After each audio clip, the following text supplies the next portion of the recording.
when challenging situation arises, it forces you to grow.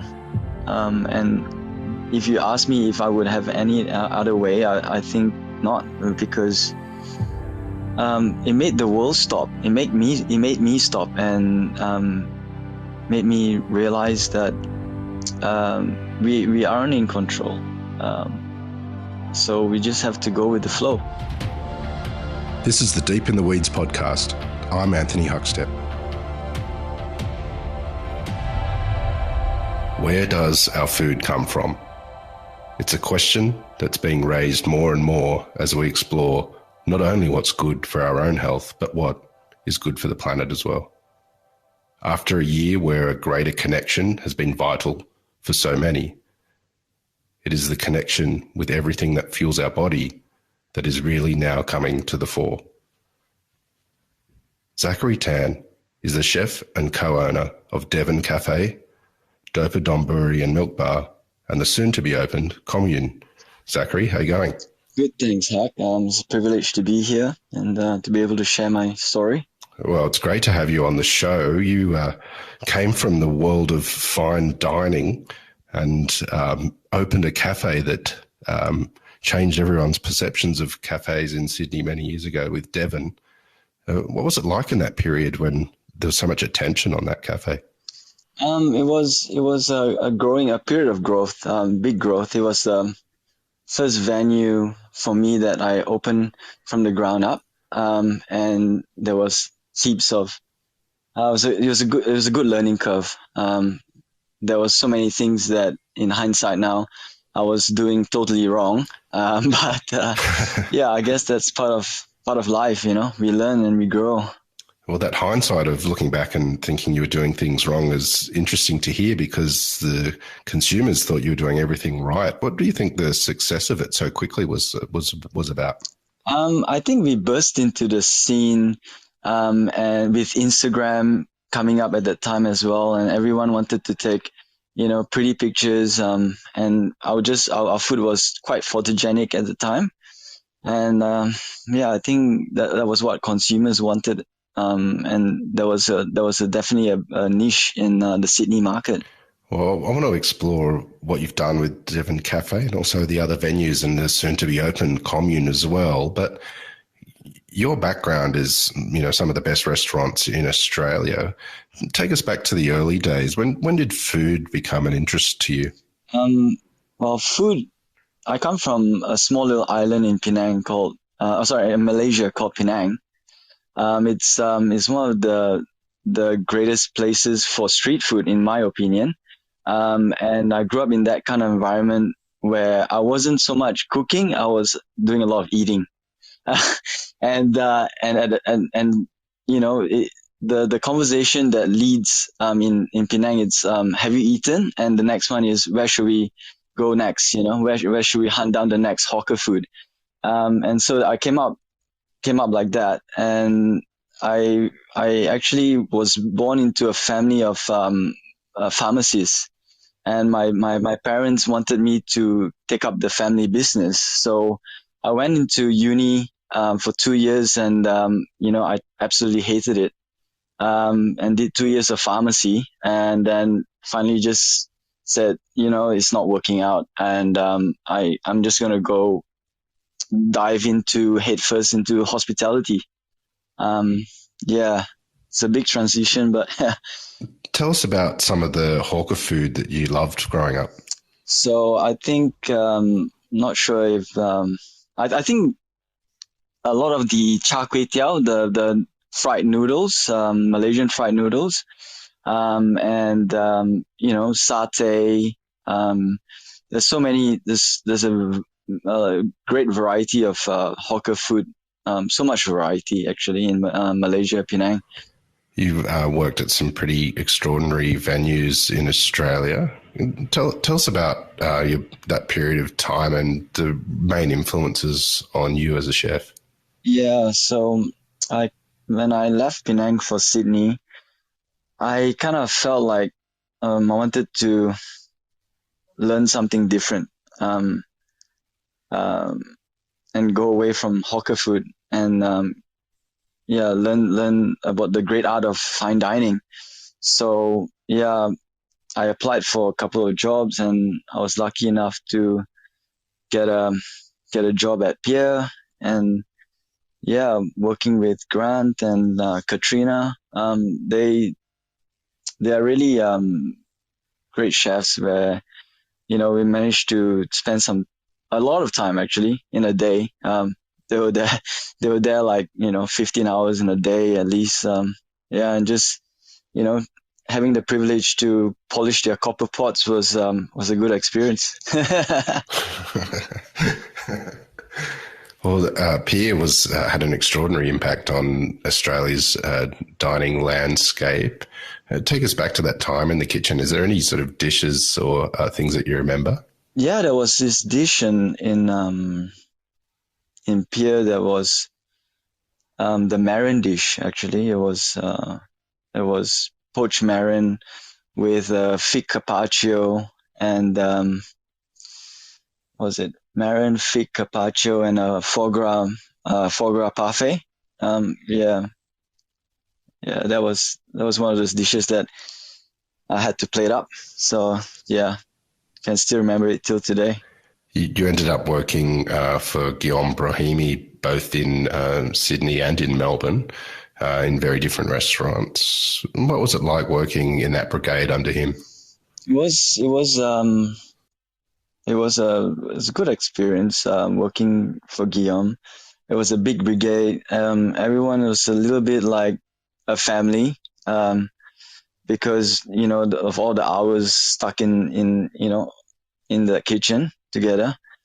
Um, but it's a little bit like going to an army, like joining the French brigade. It was no nonsense. There was no music in the kitchen. It was some pretty good views. Might have to say that, but yeah, it was like joining the army. It was, yeah, pretty strict, pretty tough kitchen. You made a slight detour to a restaurant that was really hot for a period of time in Sydney, Jimmy Lick's, very, very popular. Mm.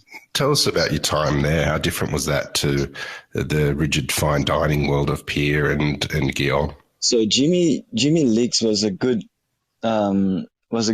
place because I realized the pool of street food to the diners of Sydney. I'm like, wow, they're serving this kind of food at this kind of prices, and people are like, here, take my money. And it was crazy. It was pumping every day. It was 200, 300 covers a night. And yeah, everyone was there. It was a place to be seen. It was yeah, a good vibe. And yeah, it was still a fun place to work in the end of the day. Everyone pushed hard, but yeah. Tell us about that period of time in the lead up to opening Devon Café. What were your ideas behind it, and what were the challenges involved in creating your first venue? Um, I think it was an opportunity um, to look at brunch food differently, to look at cafe food a little bit differently. And coming from Bistro Guillaume in Melbourne, where we were doing pretty tough hours there still. I was just, I think I was a little bit burned out and a bit tired of um, doing, French bistro food, and working till 1 a.m. in the night, coming home and not having much left for my family. Um, yeah, it's just an opportunity to take on a different challenge. So I came back to Sydney, and in 2013 we opened up Devon with Derek and Noni, my current partners. Tell us about the offering at Devon Cafe, and are there dishes that are difficult to take off the menu? So there's one dish that's well, there's a few dishes, but I'm going to tell you about this dish that we've had since the beginning, which is the breakfast of the Sakumas, which is a miso grilled king salmon with onsen egg, and smoked eel croquette and some patty herbs on top. It's just a rendition of a breakfast dish that I had in Fukushima in Japan. And with the family that I was staying with at the time, and yeah, just I think it's easy to like, and easy to get, and very bold flavors, and yeah, it's just salmon and eggs really. You, in a couple of years later, in 2018, you opened a quick service restaurant, Dopa Brewery and Milk Bar. Well, tell us a bit about the creation of that and what you're doing there. So with Dopa Donburi and Milk Bar, it was a project that actually started off with a research trip to Tokyo. So we went in for about 6 days, eating research trip, and we came out on the other end of the tunnel with some great ideas, and we were like, oh, we have this great site at Darling Square in Haymarket. What are we gonna do with it? And so I think Sydney has a healthy obsession with Japanese cuisine, and so we wanted to do a really approachable venue where everyone and family can come in and have a good feed. Yeah, and so then Dopa Donburi and Milk Bar was born. This episode is proudly supported by Montague Plums, handpicked for you. So the eating experience of our plums is sweet. That's a primary driver. It's got to be sweet, but it's also got to have enough acid, because the mix of acid and sugar is what gives fruit its flavour. And in a plum, it tends to be slightly higher acidity. And then a really nice, full, not dry, but juicy explosion of juice into your mouth as you bite into it. That's nirvana for us in terms of a plum. For more information, go to montague.com.au. You're busy planning another restaurant opening in the coming months called Commune. A bit of a detour from what you're doing in some ways already. Tell us about the idea of Commune. So Commune is basically a venue that we want to involve the community of Erskineville in. We want to invite them to join us in our in a concept where we ask each other, and we kind of grow the idea of having a higher consciousness in our lives and in our food, by asking, where does our food come from?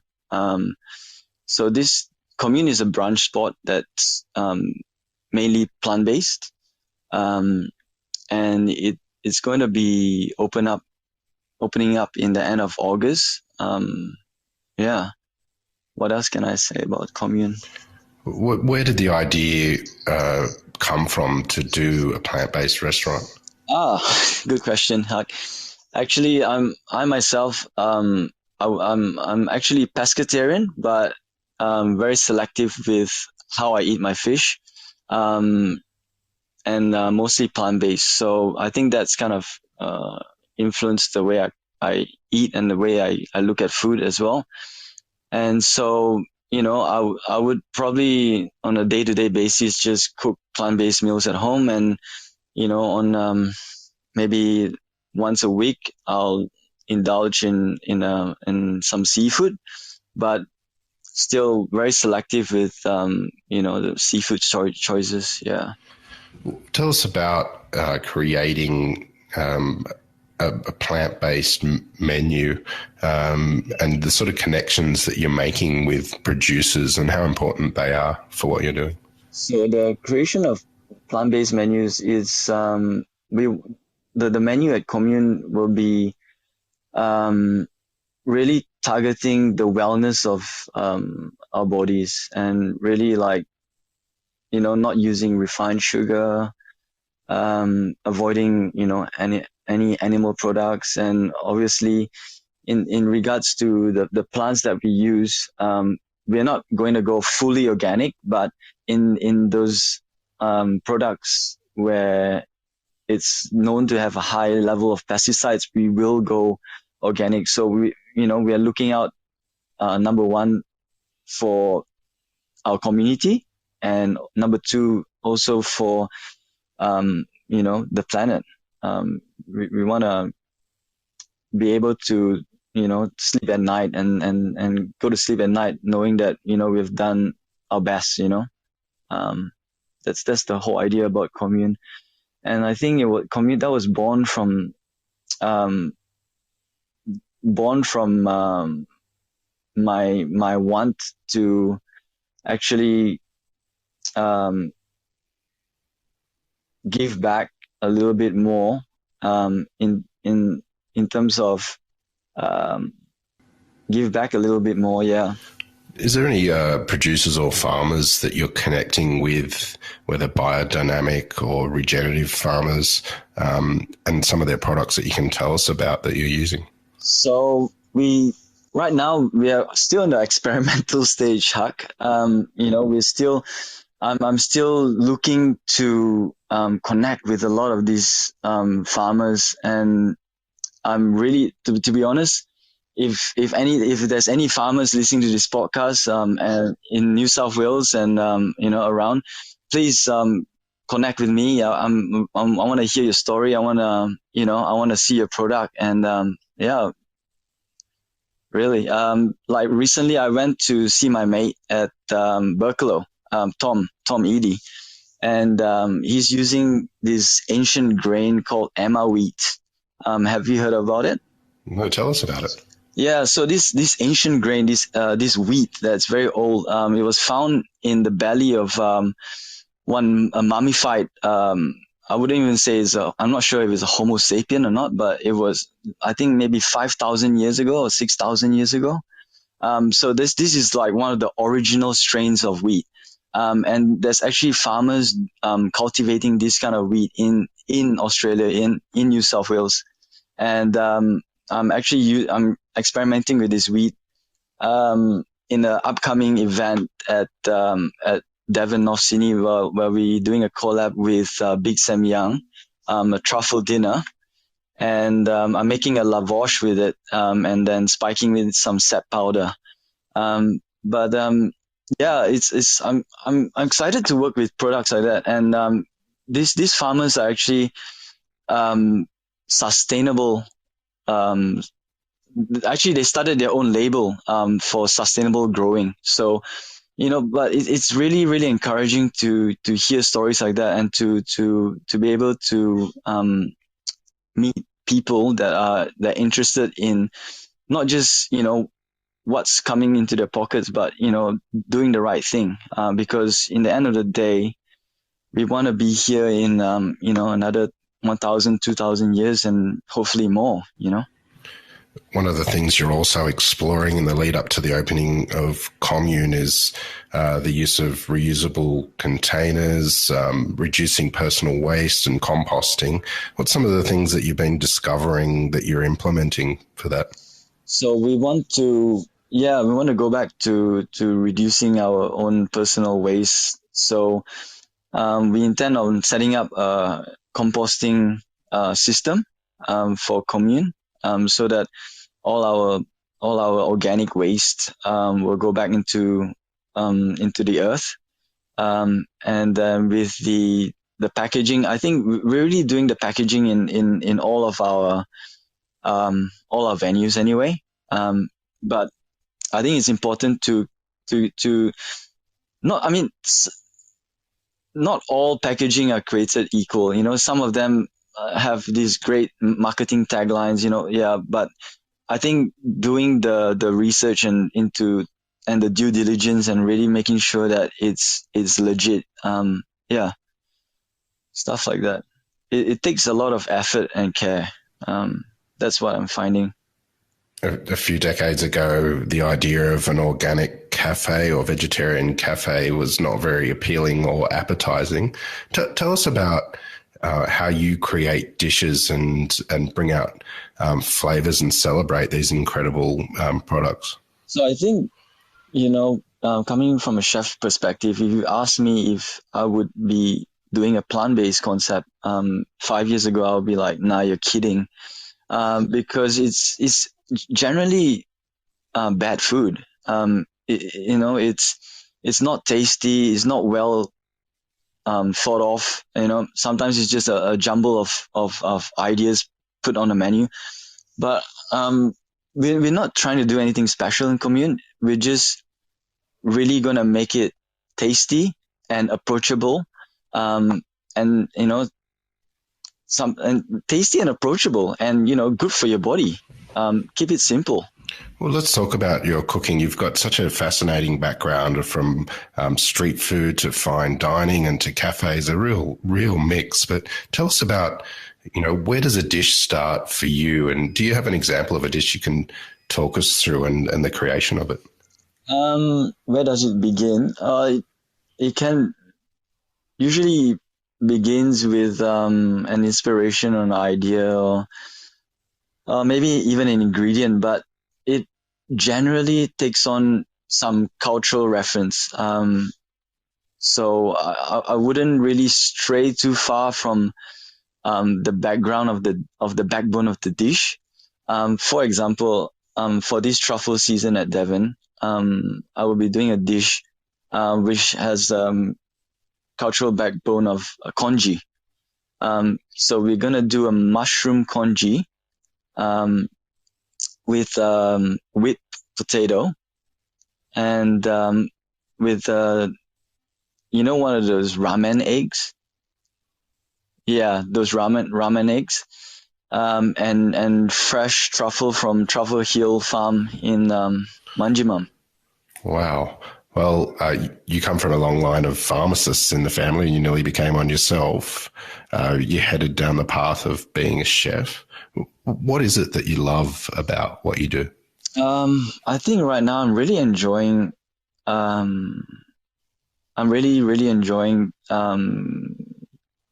conceptualizing venues, and